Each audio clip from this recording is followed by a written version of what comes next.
అదే RTV app వార్తల్ని క్షణాల్లో చదివే అవకాశం ఉంటుంది. ఒక న్యూస్ పేపర్, ఒక టెలివిజన్ ఛానల్ మీ చేతుల్లో ఎప్పుడూ ఉంటాయి.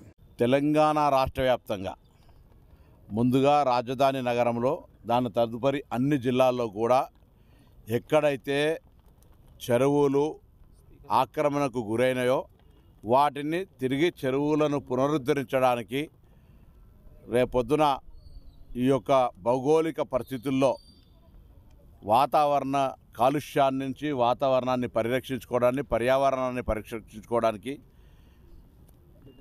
గతంలో ఉన్నటువంటి చెరువులకు ప్రభుత్వ లెక్కలకు రికార్డులకు అనుగుణంగానే కార్యక్రమాలు జరుగుతున్నాయి. మరొక్కసారి తెలంగాణ రాష్ట్ర వ్యాప్తంగా ఈ చెరువులు పరిరక్షించాలనుకునేటువంటి స్వచ్ఛంద సంస్థలకు లేదా గతంలో ఇక్కడ చెరువు ఉండి అని తెలిసినటువంటి వాళ్ళు ఎవరైనా సరే గౌరవ అధికారుల దృష్టికి, పోలీసులు కానీ, రెవెన్యూ కానీ, లేదా ప్రజాప్రతినిధుల దృష్టికి, పాత్రికేయుల దృష్టికి తెచ్చి వాటిని పరిరక్షించుకునేటువంటి బాధ్యత అక్కడి స్థానికులకే. ప్రభుత్వం ఎవరి మీద రాజకీయపరమైనటువంటి కక్ష సాధింపు కానీ ఉద్దేశాలు కానీ లేవు.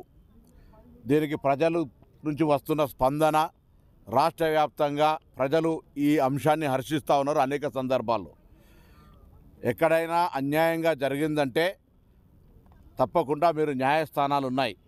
కానీ ఈరోజు జరుగుతున్నటువంటి చెరువుల ఆక్రమణలకు సంబంధించిన అంశం పట్ల ఈ ప్రభుత్వం సీరియస్గా ఉందని, ఇది ఒకప్పుడు హైదరాబాద్ మంచి చెరువుల నగరంగా ఉన్నటువంటి, చెరువుల యొక్క లేక్ సిటీగా ఉన్నటువంటి హైదరాబాద్ నగరాన్ని పరిరక్షించుకోవడానికి చెరువుల పరిరక్షకులందరూ కూడా ఇంకెక్కడెక్కడైతే ఆక్రమణలు గురైనాయో వాటి ఆధారాలు, వాటి ఆనవాళ్ళు, వాటి చరిత్రకు సంబంధించిన అంతా కూడా తీసుకొచ్చి సంబంధిత అధికారులకు ఇవ్వాలని కోరుతాను. ఇదే విధంగా 33 జిల్లాల్లో కూడా ఎక్కడైనా అది గ్రామం కావచ్చు, పట్టణం కావచ్చు, మండలం కావచ్చు, మున్సిపాలిటీ కావచ్చు, చెరువులకు సంబంధించి లేదా ప్రభుత్వ స్థలాల్లో అక్రమాలు కావచ్చు, ప్రభుత్వ అనుమతులు లేకుండా పెద్ద పెద్ద అక్రమ కట్టడాలు కావచ్చు, వాటన్నిటి పట్ల మీకున్న సమాచారాన్ని, అవగాహనను, ఆలోచనను ప్రభుత్వం దృష్టికి తెమ్మని చెప్పి కోరుతాను. ప్రజలకు కూడా ఇటువంటి కార్యక్రమాల్లో భాగస్వాములు కావాలని సందర్భంగా విజ్ఞప్తి చేస్తా ఉన్నాను. మరిన్ని వీడియోస్ కోసం ఛానల్ ని సబ్స్క్రైబ్ చేయండి, లేటెస్ట్ అప్డేట్స్ కోసం వాట్సాప్ ఛానల్ ని ఫాలో చేయండి అండ్ లింక్ డిస్క్రిప్షన్ లో ఉంది.